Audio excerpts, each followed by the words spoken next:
ఇది నిజంలో ఇప్పుడు rapid news చూద్దాం. హమాస్ ని పూర్తిగా అంతం చేయాలనే లక్ష్యంతో ఇజ్రాయెల్ దాడులు చేస్తూనే ఉంది. రీసెంట్ గా లెబనాన్ లోని హిజ్బుల్లా భూగర్భ స్థావరాలను టార్గెట్ గా చేసుకుని బంకర్ బస్టర్ బాంబులతో ఇజ్రాయెల్ దాడి చేసింది.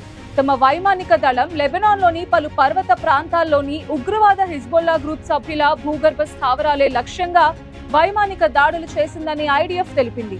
ఈ దాడుల్లో పలువురు హిజ్బుల్లా కీలక స్థావరాలను సైతం ధ్వంసం చేసినట్టు తెలిపింది. టెల్ అవీవ్ ప్రయోగించిన బంకర్ బస్టర్ బాంబుల వల్ల పలు ప్రాంతాల్లోని భవనాలు దెబ్బతినగా అనేక మంది పాలస్తీనియన్లు గాయాల పాలయ్యారు. శిథిలాల కింద పలువురు చిక్కుకుపోవడంతో సహాయక చర్యలు కొనసాగుతున్నాయని, ప్రాణ నష్టానికి సంబంధించిన సమాచారం తెలియలేదని అధికారులు తెలిపారు. గతేడాది నవంబర్లో అమెరికా మధ్యవర్తిత్వంతో ఇజ్రాయెల్ హిజ్బుల్లా మధ్య కాల్పుల విరమణ ఒప్పందం జరిగింది. హమాస్ కు మద్దతుగా ఇజ్రాయెల్ పై హిజ్బుల్లా దాడులు చేయడంతో ప్రతిచర్యగా ఇజ్రాయెల్ ఆర్మీ విరుచుకుపడింది. ఆ సంస్థకు చెందిన పలు స్థావరాలను ధ్వంసం చేసింది. ఈ నేపథ్యంలోనే అమెరికా మధ్యవర్తిత్వంతో కాల్పుల విరమణ ఒప్పందం కుదిరింది. ప్రపంచ కుబేరుడు అమెజాన్ వ్యవస్థాపకుడు జెఫ్ బెజోస్ వివాహ బంధంలోకి అడుగుపెట్టారు. 61 ఏళ్ల వయసులో తన ప్రియురాలు లారెన్ శాంచెజ్ ని పెళ్లి చేసుకున్నారు. ఇటలీలోని వెనిస్ లో గల లాగూన్ ఐలాండ్ లో శుక్రవారం మధ్యాహ్నం అట్టహాసంగా ఈ వేడుక జరిగింది. పెళ్లి ఫోటోని లారెన్ తన ఇన్స్టా అకౌంట్ లో షేర్ చేశారు. అంతేకాదు, వివాహం తర్వాత ఈ ఇన్స్టా పేజ్ కి తన పేరుని లారెన్ శాంచెజ్ బెజోస్ గా మార్చుకున్నారు. గతంలో తాను పోస్ట్ చేసిన ఫోటోస్ ని డిలీట్ చేసిన శాంచెజ్ కేవలం పెళ్లి వేడుకకు సంబంధించిన 2 పోస్టులను షేర్ చేశారు. ఈ వివాహ వేడుకకు పలువురు ప్రముఖులు హాజరై కొత్త జంటకి శుభాకాంక్షలు తెలియజేశారు. జెఫ్ బెజోస్ లారెన్లు 2018 నుంచే డేటింగ్ లో ఉన్నారు. 2019లో ఆ విషయం బయటకు వచ్చింది. అదే ఏడాది బెజోస్ తన భార్య మెకంజీ స్కాట్ తో ఉన్న 25 ఏళ్ల బంధానికి స్వస్తి పలుకుతూ విడాకులు తీసుకున్నారు. మెకంజీతో ఆయనకు 4 సంతానం ఉన్నారు. 2023లో బెజోస్ లారెన్ నిశ్చితార్థం చేసుకున్నట్టు వార్తలొచ్చాయి. ఈ సందర్భంగా $2.5 మిలియన్ విలువైన వజ్రాల ఉంగరాన్ని అమెజాన్ అధిపతి ఆమెకు ఇచ్చినట్టు ప్రచారం జరిగింది. చైనా తన రక్షణ భద్రతా విభాగాలను ప్రక్షాళన చేస్తోంది.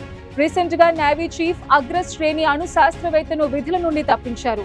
చైనా సైన్యం, People's Liberation Army, Navy of staff vice admiral Li Hanjun, China National Nuclear Corporation deputy chief Liu Shipeng లకు నేషనల్ పీపుల్స్ కాంగ్రెస్ సభ్యత్వాలను రద్దు చేశారు.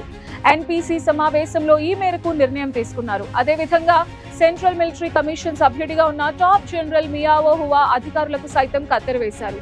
చైనా మిలిటరీ అత్యున్నత విభాగమైన సిఎంసికి అధ్యక్షుడు జిన్పింగ్ అధినేతగా ఉన్నారు. చైనా మిలిటరీలో చిన్న వయసులోనే ఉన్నత స్థాయికి చేరుకున్న మియా తీవ్ర అవినీతి ఆరోపణలు ఎదుర్కొంటున్నారు. అధికార కమ్యూనిస్ట్ పార్టీపై పూర్తి స్థాయి పట్టు కలిగిన అధ్యక్షుడు జిన్పింగ్ ఇటీవలి కాలంలో 2 రక్షణ మంత్రులను సైతం తొలగించి తన ఆధిపత్యాన్ని చాటుకున్నారు. పశ్చిమాసియా ఉద్రిక్తతల నేపథ్యంలో ఇరాన్, ఇజ్రాయెల్ నుంచి 4400 మంది భారతీయులను స్వదేశానికి తీసుకువచ్చినట్టు కేంద్ర విదేశాంగ శాఖ శుక్రవారం తెలిపింది. ఆపరేషన్ సింధూర్ లో భాగంగా ఈ నెల 18వ తేదీ నుంచి వీరి కోసం 19 ప్రత్యేక విమాన సర్వీసెస్ ని నడిపినట్టు వెల్లడించింది. ఇరాన్ నుండి ఆర్మేనియా రాజధాని ఎరెవాన్ చేరుకున్న 173 మంది భారతీయులతో కూడిన ప్రత్యేక విమానం ఢిల్లీకి చేరుకుంది. అక్కడి క్షేత్రస్థాయి పరిస్థితులను అంచనా వేశాక తదుపరి కార్యాచరణపై ప్రభుత్వం ఒక నిర్ణయం తీసుకుంటుందని విదేశాంగ శాఖ ప్రతినిధి రణధీర్ జైస్వాల్ వివరించారు. మొత్తం మీద ఇరాన్లో 10,000 మంది, ఇజ్రాయెల్లో 40,000 మంది భారతీయులు ఉన్నారు. భారతీయులను సురక్షితంగా వెనక్కి తీసుకురావడంలో సహకరించిన ఈజిప్ట్, జోర్డాన్లకు కృతజ్ఞతలు తెలిపారు. ఈ నెల 20న గగనతలాన్ని భారతీయుల కోసం తెరిచిన ఇరాన్తో పాటు తుర్క్మెనిస్తాన్, ఆర్మేనియా ప్రభుత్వాలకు సైతం ఆయన ధన్యవాదాలు తెలిపారు.